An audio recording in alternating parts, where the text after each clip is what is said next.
Happy Hump Day, also known as Wednesday. Welcome to the PHNX Sun Devils show. I'm Anthony Totri. Here you are. The coughing man to my left. Coffee Your man. right is Shane Dieffenbach. I'm coffee, no Amir. It's Shane Dieffenbach. No Amir. Amir coffee. We've got DJ Danielle making all the magic happen behind DJ Danielle. the Mac. Do us a solid, guys. Hit that like button, hit that subscribe button, and leave a 5-star review if you're listening on audio. Let us know what you like about this podcast. Also, while you've doing all of those amazing things for us, do us one solid. Just a singular solid. Head over to gophnx.com today. Click the Die Hard tab. It's going to tell you everything that you are going to unlock when you become a PHNX Die Hard for one annual price. It's cheap, it's affordable, and you unlock so much, including discounts on merch. You're going to get free merch with your first sign up. You're going to get discounts on events. You're going to get exclusive Die Hard only content. Access to the Die Hard Discord, and so much more. Shane. Anthony. Antoine. We got a lot to talk about today. Donald. Sharon. SB. Everybody. How we doing? I look like I'm going to a funeral, Donald says. Do I look? I wear all black a good amount. We're kind of like almost matching. But also almost completely opposite. Yeah, wow. I didn't notice that. I'm the devil, you're the angel here. It kind of feels like. Yeah. No? Yeah. Sure. Yeah. Okay. That's valid. That's valid. Let's go ahead. Let's talk about some of the changes that Pete Thamel was reporting this morning as it relates to early signing period, or National Signing Day, really just the high school classes in general. So Pete Thamel tweeted this out a little bit earlier today, saying the commissioners did vote today to move up the winter signing day per ESPN source. That day will now come in early December before the portal opens. So early signing period originally kind of slated toward the back end, final week or third week in December. Now it looks like it's going to be up to early December, which does have an immediate impact on the college football offseason. Before the portal now, these kids can start to sign. What do you think, just before we get into what it does to the coaching cycle, because I think that's almost a bigger impact, but now being able to kind of see your class of 2024 start to take shape before the transfer portal even really opens? Yeah, I mean, the biggest thing is just everything's not going on at one time. Yeah. Like the portal isn't, like the coaches aren't being flooded with portal and signing day things. Like you can kind of do one thing at one time. I mean, like they're still going to intersect, obviously, but recruiting's recruiting. Recruiting is different than recruiting somebody in the portal is way different than recruiting a high school athlete, because you're going to all of these visits. You know, you're at a high school recruit's home, and you're getting texts from the Bo Nixes of the world who are transferring from big schools in the SEC trying to come play in the Pac, and you're like, I don't know, like, give me a second, Bo. I'm at a person's home. Yeah, it's like I think it's something obviously needs to be done, but I don't know. I mean, we'll see how much it impacts it. I think this certainly does have an immediate impact on programs like Arizona State as it stands right now, teams that are trying to build. You look at what Kenny has tried to do already from the transfer portal in terms of getting younger guys as opposed to maybe some experienced vets that only have like a year left. Mm-hmm. For Kenny, being able to kind of see how the class of 2024, or I guess class of 2025 moving forward, like trying to see how that plays out now and then after the fact of being able to get in the portal, I think goes a long way in terms of shoring up certain spots on your roster. Now you look at programs that like in Alabama or Georgia or Michigan that are already kind of set in their ways. They don't necessarily, like, because of the portal, because of NIL and early signing period, it doesn't necessarily impact what they do to their roster in general because the programs are already set. Like, I don't think this necessarily has a giant impact on them, but certainly for programs that are up and coming or building, like being able to have your positions of need, like kind of understand them before you get to portal season, I think is huge.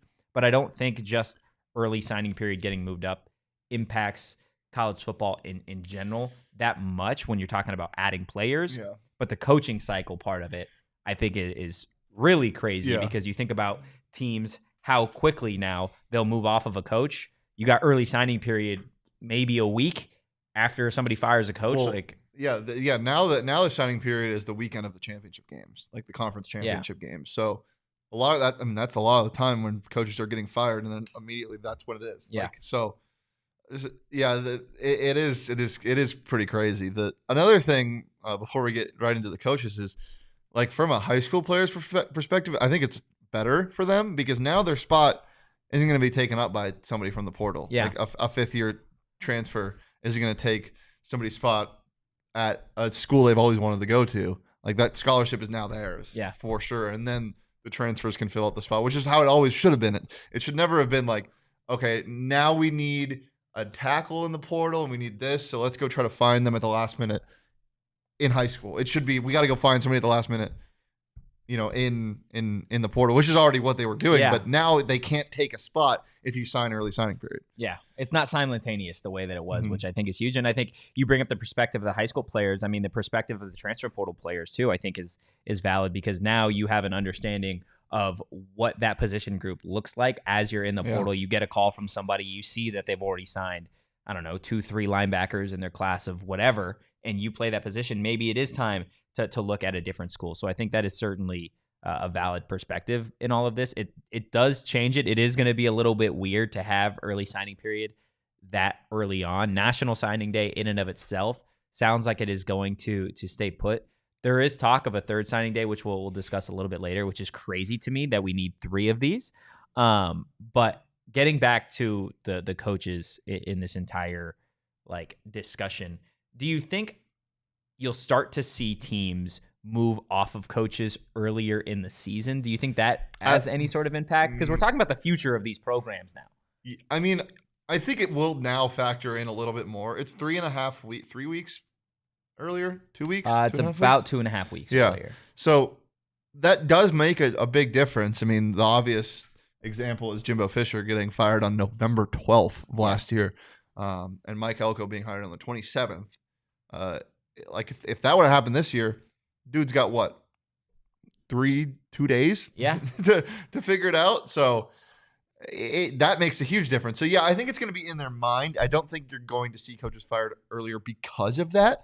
But it's definitely going to be a factor. It's definitely going to be a contributing factor because, as you said, it's the future of these programs. It's not just this year or the year they're looking at. So it's weird because early signing period, you've seen the growth of it over the last few years. How it's become now it's become a holiday. It's more relevant. The national signing is it's a bigger deal. Yeah. It's everything. So the fact that there could be a program that opts to fire their coach or move on from their coach at the tail end of a season. Right, you're talking about the last week of November. Let's say early signing period is December 7th. Now you're talking about realistically, 8 days, 9 days to put together or try and have those conversations with kids that are already committed to your program. And you talk about the pressure on the coaches, it intensifies the pressure on the administration and the athletic department now just as much, right? Because yes, the coach, when they get in there, is going to have to solve their problems, but as an athletic director, you need to fill that spot now. Yeah. You can't really dance around and wait to snag the coach of the future because you're missing out. And how often now do we see with NIL and the transfer portal, all it takes really is one call from the right school and these kids can be gone, right? Especially when you get now that we're talking about the programs in general, when a team moves off of their coach, the transfer portal opens for 30 days. I'm curious to see now that when that occurs, is the portal going to open earlier? Does the portal open earlier when a coaching change happens? Because it's in season 2, right? If a coach leaves or if there's a coaching change, the transfer portal technically opens for 30 days. Yeah, I'm not sure exactly what would happen, but I also just don't think it matters because we've seen players just step away from the team. They don't have to. Yeah. They don't have to enter the portal. Like they're still going to get illegally contacted. Like the Markham brothers when they were here. Didn't that happen when Herm got fired though? Yeah, Herm got fired. They stepped away. Yeah, that's yeah. I'm saying like even if a coach doesn't get fired, they can still just step away. Yeah. Yeah, it is. College football's so like. How do you feel about the fact? Like, obviously, we'll talk about some of these changes, but like the fact that there are now discussions to have 3 separate signing days all around the year, like. Are we talking more about this impacting colleges and kids, or are we talking more about, a bottom line here with the NCAA trying to get people talking about college football throughout the year?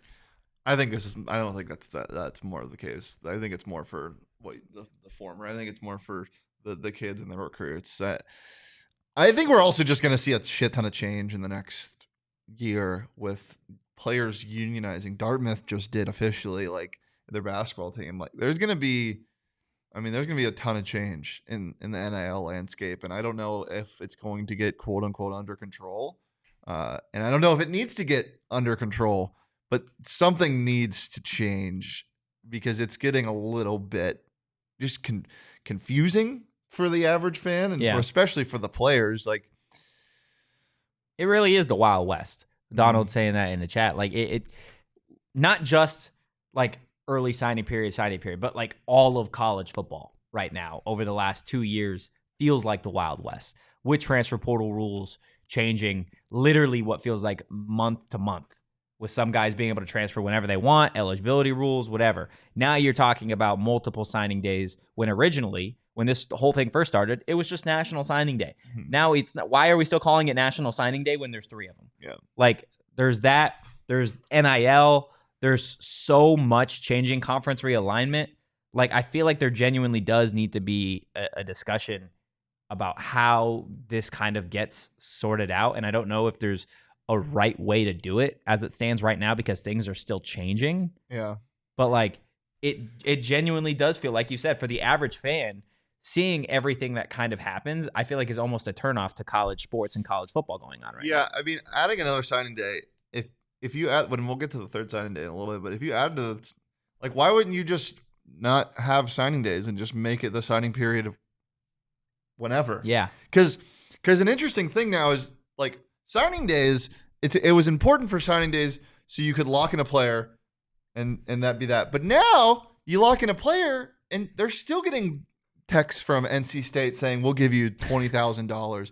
We'll give you, and then down the road, Virginia, and I'm talking basketball now, Virginia is like wanting to get their next Kyle Guy, and they want to pay him $100K. And so the NLI that he just signed is ripped up, and it means nothing because once you get a player's name on the dotted line for their letter of intent, you can't just leave them be anymore. Yeah. You have to be like, hey man, I just want to make sure you're still going to come to school, right? Yeah. Like that's not, what is that? That sucks that has to be like that. But it's the reality of it because, you're not in a committed relationship yet. You're still, you just got done with your first date and you got to worry that they're going to go find somebody better, and better just means more money now. Yeah. And it kind of means that in real life too. But like you have to keep these players interested, whether that be just because they aren't 100% sure and they thought they made the decision too quick, or their parents or another coach are telling them that they might have made that decision too quick. Like the signing period doesn't really mean much now. No, it doesn't. And it hasn't meant, I think, anything over the last few years because so much of the classes are filled out already on early signing day. And you talk about the other aspect of this in terms of the transfer portal and everything that kind of comes with that. Like, it's not just about getting kids from the transfer portal to your school. It's not just about getting high schoolers to commit to your school.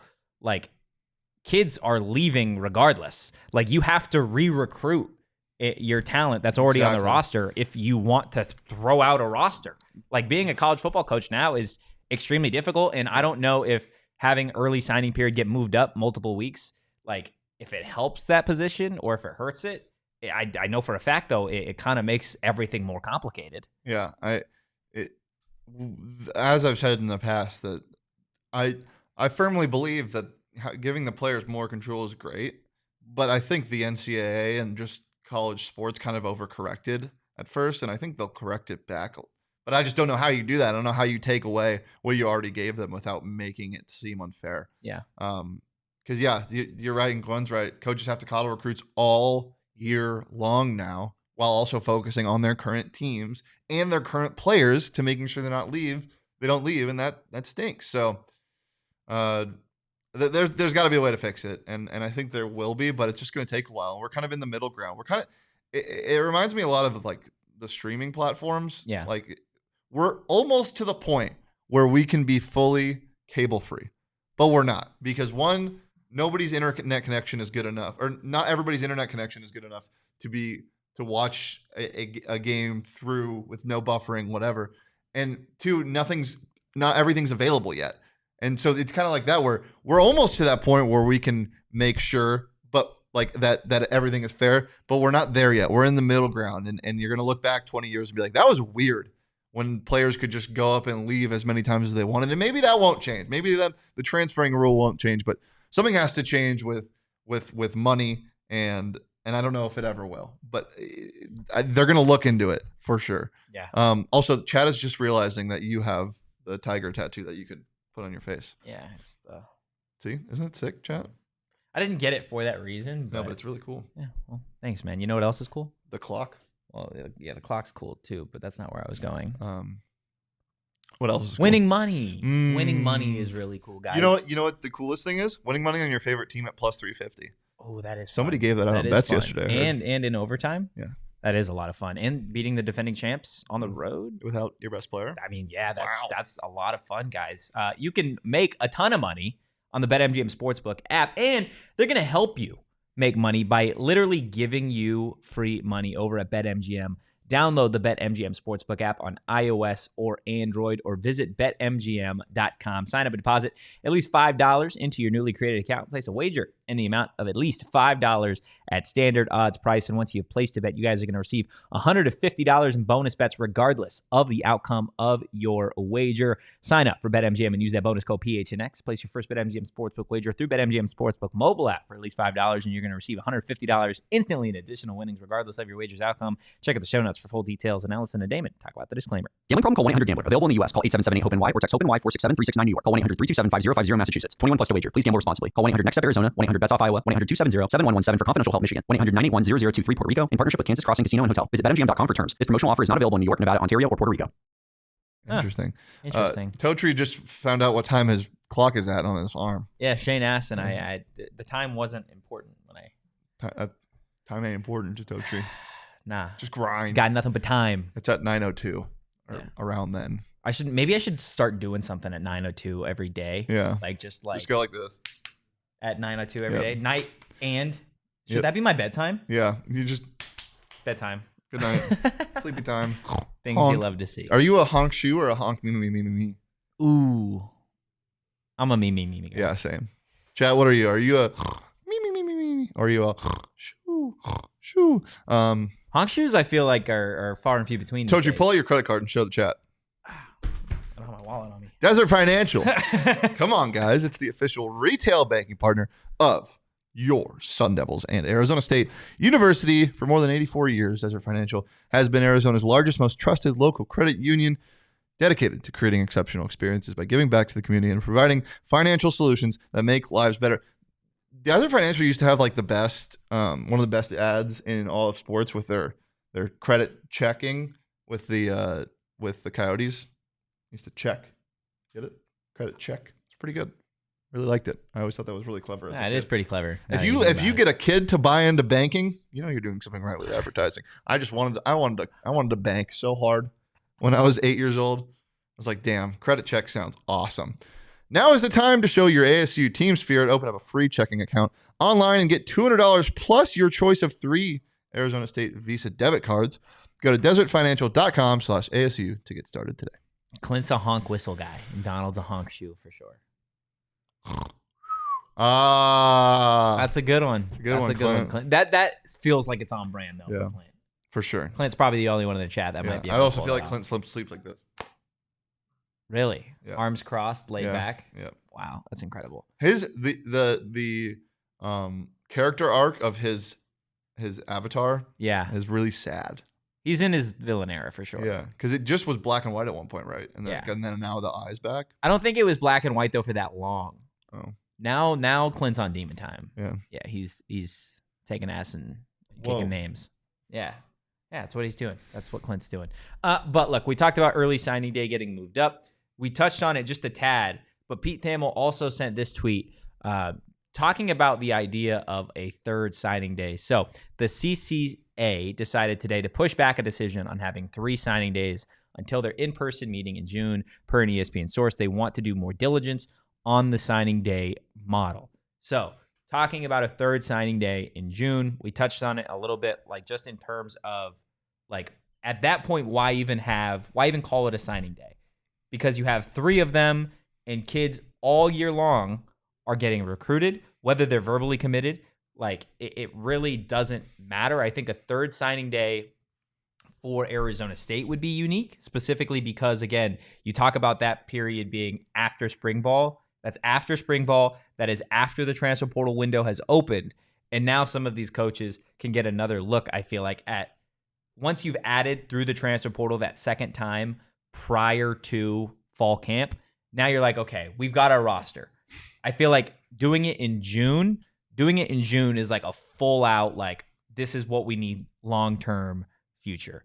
But for you, I'm curious, do you think any of these, and the answer could totally be no here, but do you think you're going to start to see these signing days start to be more like surround more about certain positions? Like you'll start to see quarterbacks maybe start in June or later in the process. I think that the big name recruits are going to either wait or be the first. I think the most boring one's going to be the normal one, which is hilarious.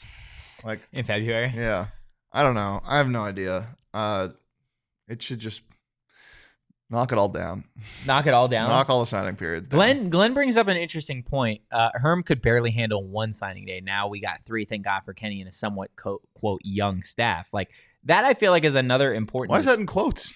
Another very young staff. Important distinction about this whole thing, about how it impacts, like, the ages of coaches.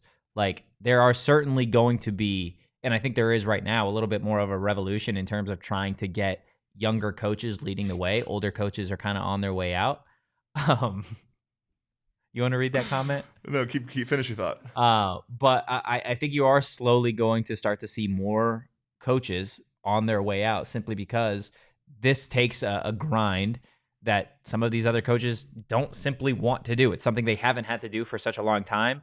And you already we're talking about like NIL and transfer portal, like the rules are shaky. You have to re-recruit the kids on your team. And now you could potentially be throwing in 3 total signing days. Like, that's exhausting if you're a 70-year-old coach. You don't want to do that. Well, yeah. Also, like, I don't know how much more crazy it can get. Like, you might have to pay attention more around the third signing day, but I don't like. As we said, you're on 24/7 if you're a college coach. Like, God, that must be so tiring. Yeah, literally. But those paychecks probably make it nice. Yeah. Short bus. SB said Herm walked the sidelines looking like he was trying to remember where he parked. That's so true. That's why I giggled earlier. It's true. PHNX Sports Lot 59 is a monster. It is. It's the truth. Look, when you talk about college football, talk about college I had football. Some really good tacos yesterday. Did you? Like, really good. From where? Shit, I'm trying to remember. Can I look at my phone? Yeah, you can look at your phone. Okay, here. thanks. That's fine. It was in it was kind of near Chandler because I had to drop off my camera. That's crazy. No, but It's look, not that crazy. No, it's crazy that you've transitioned to talking about tacos. Well, you said taco about it. I said talk about. You said taco about it. No, Chad, he said didn't. taco about it. I did. The place was called, let me shout them out, El Ranchero Mexican Grill. Hashtag no free ads. Yeah. Well, I mean, I just shouting out good local grub. Good local grub. Yeah. Grub is such a great word. It is. God, I love that word. I had 2 fish tacos. It was Taco Tuesday yesterday. It was Taco Tuesday. So bomb. You want to start talking college football again? Yeah, we can talk about tacos in the third segment. Okay, there you go. Yeah, no. In terms of the third signing day and all of this stuff, I think again, when you're talking about the transformation of college football and college athletics, the NCAA shouldn't get to decide some of these things.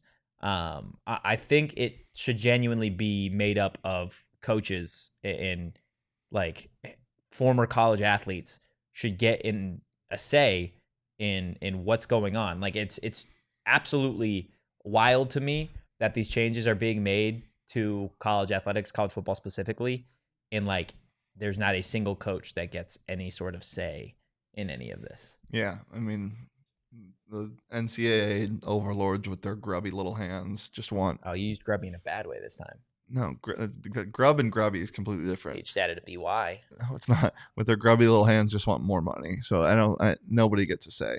Nobody gets a say except for the suits at big NCAA. They just want to take big all your NCAA. They just want to take all your coin, and say sit down, watch sport. Sit down, watch sport. No, don't talk about equality. No. I don't care. I don't care if the kicker isn't making any money. The quarterback's making $10 million, and he's going to be set for life. And he's going to transfer 3 times, but you have to watch him. Yeah, dude. They're like, and every single team is going to play another team from across the country. Rutgers, UCLA, 3 p.m. Saturday, SmackDown, Sunday. I knew the Sunday was coming at the end. It's going to be awesome. You're going to watch it too. Imagine you're going to watch it and you're going to love it, and you're going to pay for our streaming service. But if you want to watch games when they play at home in your home state, you have to pay for a different one. But it's only like $3 more. And you're going to enjoy watching and you're going to pay us more money. But you don't get a say and the coaches don't get a say, and the players don't really get a say. They make more money, and we're going to make it seem like they get a say, but they don't.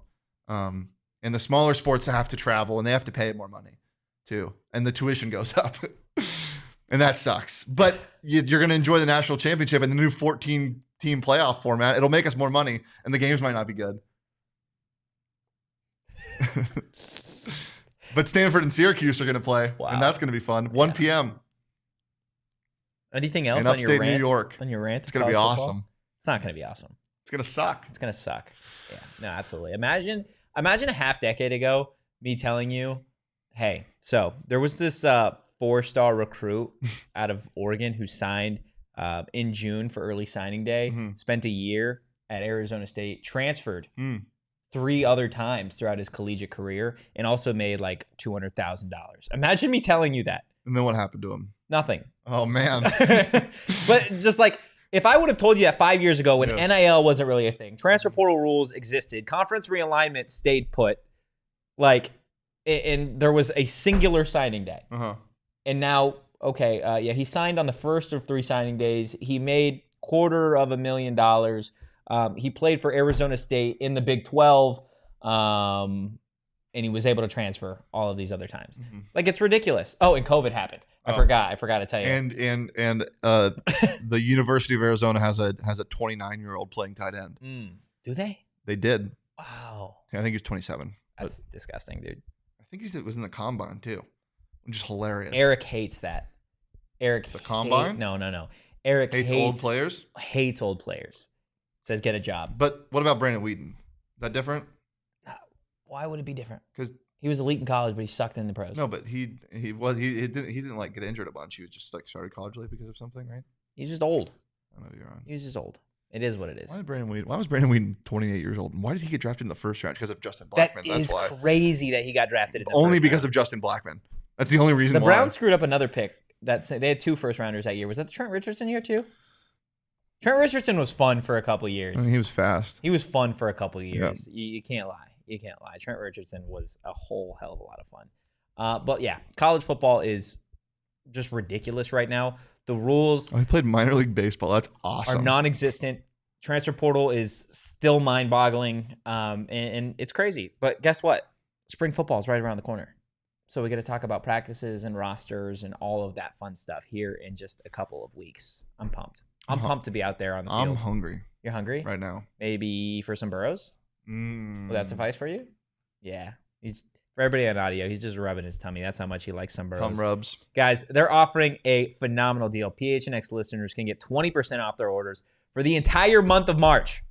What? 20% off your orders for the entire month of March. Guys, Sombreros is family owned and operated and was voted Arizona's most loved Mexican restaurant. They got easy party platters to feed a crowd, an all-new taco bar to impress your friends with margaritas to go. And guess what?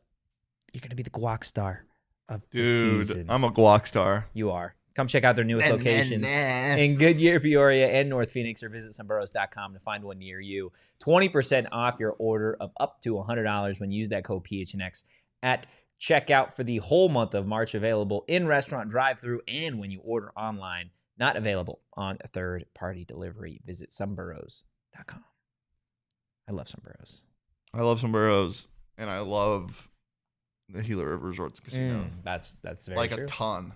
Like a ton? Like a lot. Like so much. Like Wild Horse Pass is my spot. It's my stomping grounds. And like every time I walk in, they're like, "Oh shit, here comes the stomper," and I'm just, I love that place. I love you. It's a great time. If you haven't been to any of their places, they do it better than anybody else, and it's an authentic and immersive experience with unprecedented level of entertainment and excitement that you won't find anywhere else in the desert. They have set the bar. Head to Gila River Resorts and Casinos and let them show you what the next level is about. Let them know that you know Big Stomper. They're just kidding. Don't say that. They will not know who I am. Big Stomper. You do you at Gila River Resorts and Casinos. Visit playatgila.com for more details. Things you love to see. Sharing in the chat. Totri, see what happens when you put Deion on the cover image? It's like saying Beetlejuice 3 times. Yeah, we got some Colorado fans that just kind of spawned out of nowhere. Can you scroll up just a tad, Danielle, for me? Yeah, Beats by... he was talking about Brandon Whedon. That is what it is. Eric sending LinkedIn links to Cam Rising. Oh, well, Yeah. Okay. That's different. When players get injured, that's different. Especially when they're that good. Yeah, I guess you're right. Dude, there was something I was going to say, and I forgot. Something about being a guac star. I think it had something to do with guacamole, to be completely honest with you. Oh, no, there was okay, Robbie's comment. What do you guys think of the Big Two conferences trying to force their teams getting an automatic bye? I think it's stupid and dumb. You also think expanding to 14 teams would be dumb, right? I think it would be dumb. Why do you think it would be dumb? Because we haven't played the new expansion yet. Why would you want that? Like, just chill out. So were you somebody that, like, when the new, like, Zoo Tycoon came out with all those expansion packs, you wanted them just, like, one at a time? You didn't want to play, like, all of them at one time? Such a stupid comparison. It's just the same word. Shut up. I just disagree with you.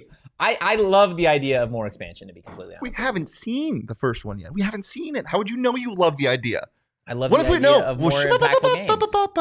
What if we watch the first expansion and you're like, this is perfect. Nothing should change. Have you ever seen anything ever that's absolutely perfect that should never be changed or improved? What? Have you never seen anything? Have I never seen Have anything? you ever seen anything? Have I ever seen anything? That's been absolutely perfect and doesn't need an ounce of improvement? Yes, my girlfriend. I mean, that was just... I mean, that's not adaptable. I'm just speaking facts. There's no way you're just going to leave me. I'm speaking facts, Okay, Antoine. thank you. So, Speaking outside facts. of that. Yes, there's a lot of things. What's perfect that doesn't need any... Some burrows? OGs? Totri. Let's go. I'm Being a guac star? That's perfect. Beats by Band S, 8 or 12 is the perfect number, low key. I think 8 wouldn't be enough. I like the idea of having some of these bowl games mean more. Look, man, there is such... I know these last couple of years in college football, there's been a ton of parity. Like, it was kind of up for grabs. But once you get... parity in college football is so much different from college basketball. Parity in college basketball means that Princeton can get hot and beat Arizona.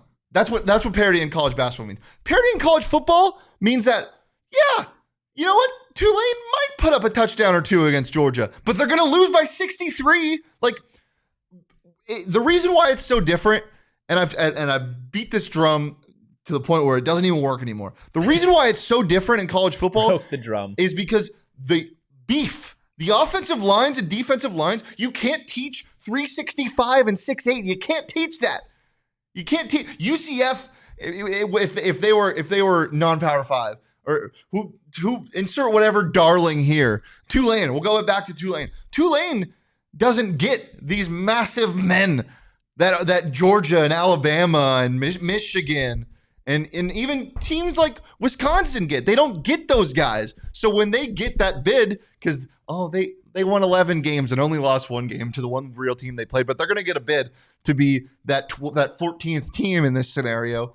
What's going to happen? They're going to play what, the 5 seed or the 4, whoever they play, and they're going to get their shit ran, and that's not going to be watchable TV. But you know what it's going to be? Another revenue driver, because that's all that matters. Like it's bad for the sport. It's bad for it's just bad. Like are you looking up Tulane's roster to see if they have anybody? Just seeing if they got anybody with some real beef. Yeah.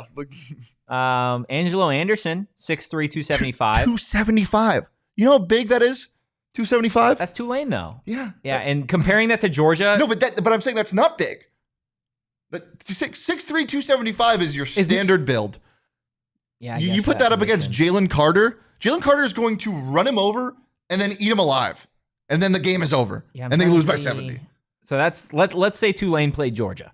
You've got that guy who I feel bad for that we're putting him in this scenario unless there's a bigger guy. Man, they really cap out at 6'3", 230. That's what I'm saying. Wow, their punter is 6'4", 200. That's legit. That's a unit. But that's also a skinny man. Punter. Wow, and then this kicker is 5'8", 165. Okay, can we stop looking at Tulane height? Chandre Hurst, he's 6'2", 305. Okay, I bet he has the slowest first Here step. you go. Sully Burns, 6'7", 310. Okay.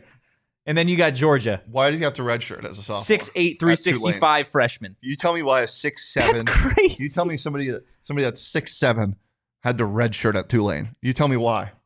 Maybe because he can't move. Yeah, and I'm looking at the Georgia offense and defensive line right now. Yeah. 6'8", 365 freshman. That's what, but there aren't 6'8" freshmen. Did you say freshmen? Freshmen. Yeah, there aren't 6'8", 365 freshmen that just you can just grab. Like there are like 5 of those, and they all play for Georgia. Like you don't win those games, and 4 is perfect for competition. 8 is fun for vibes. That's like 12 means nothing to me. 14 means hell. So what's your perfect one? What's your perfect? I mean, I thought 4 was fine. Really? Yeah, like. I think giving team 6 is good too, and you give some buys to 1 and 2. But like if you keep it at 4, you will never in your lifetime see Arizona State play in the college football playoff. Get better. But you are never going to have the money in today's college football. Like it would have been different years ago.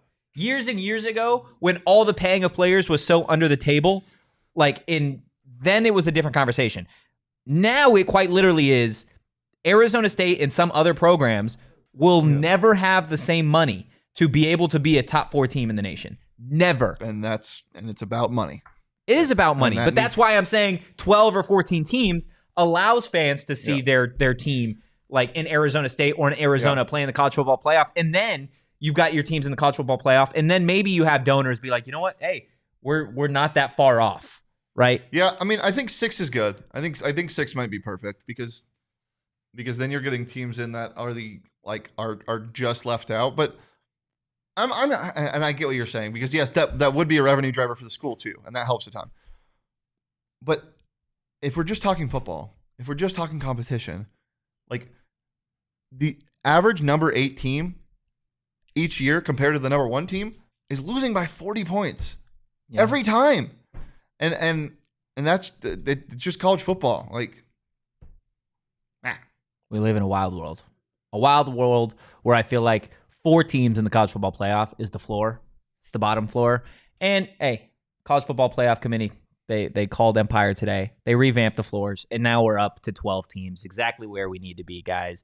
Look, if you're a new homeowner, you got a new apartment, you want to spice up your living quarters, well, Empire today, they're going to help you guys out. You get shop at home convenience, the right product for your needs, quick and professional installation, and a price match guarantee. Empire today is the best place to get new flooring. So of course you're going to have some copycats out there, but Empire today, they can't be beat on quality, service, and speed. Look, just talk to our friend Jacob Franklin here at PHNX Studios. He was on the ground laying on his back the new Empire today renovated floors that we have in Studio A. There's nothing quite like a good old floor lay, especially when you've got your floors from Empire today. Not to mention, they're going to help you guys get a massive discount on their services. Schedule a free in-home estimate today. All listeners can receive a $350 off discount when they use the promo code PHNX. Restrictions do apply. See empiretoday.com/PHNX for details. Yeah, if we're talking self-serving, Donald, I can put it to 25, top 25. If you're in the 25, you're getting in the playoff.